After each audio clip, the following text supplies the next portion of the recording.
Tinuod ba nga nawala na ang 10% or tithes tungod sa 2 Corinthians chapter 9 verse 7? Karon atong tukion ug unsa ang gisulti sa Bible ug tinuod ba kana? Ang tubag mao kini nga wala na usab ang tithes or ang 10% pag-abot sa New Testament. Ang 2 Corinthians chapter 9 verse 7 akong pagabasahon kung unsa ang context na ini ug unsa ang ginabot pasabot ni Pablo ani. So karon akong basahon ang 2 Corinthians chapter 9 verse 7. Busa kinahanglan ang matag usa maghatag sumala sa iyang gusto ug dili magsubo o maghuna-huna nga gipugos siya. Kay ang Dios nahigugma sa malipayong naghatag.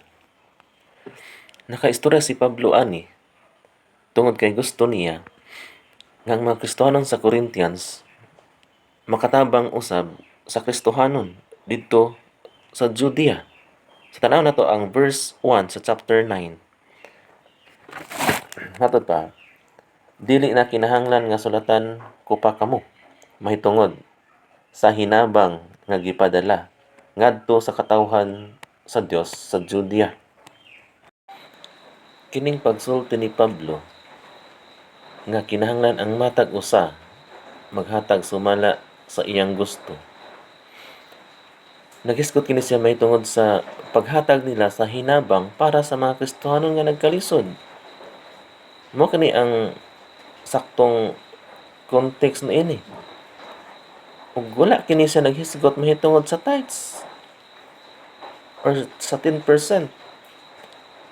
Sa atong makita, lahi ang 10% ug lahi pod ang hinabang nila para sa pagtabang sa mga kabos. Sumuna nga wala na usab ang 10% or tithes sa Old Testament ug sa New Testament walay kausaban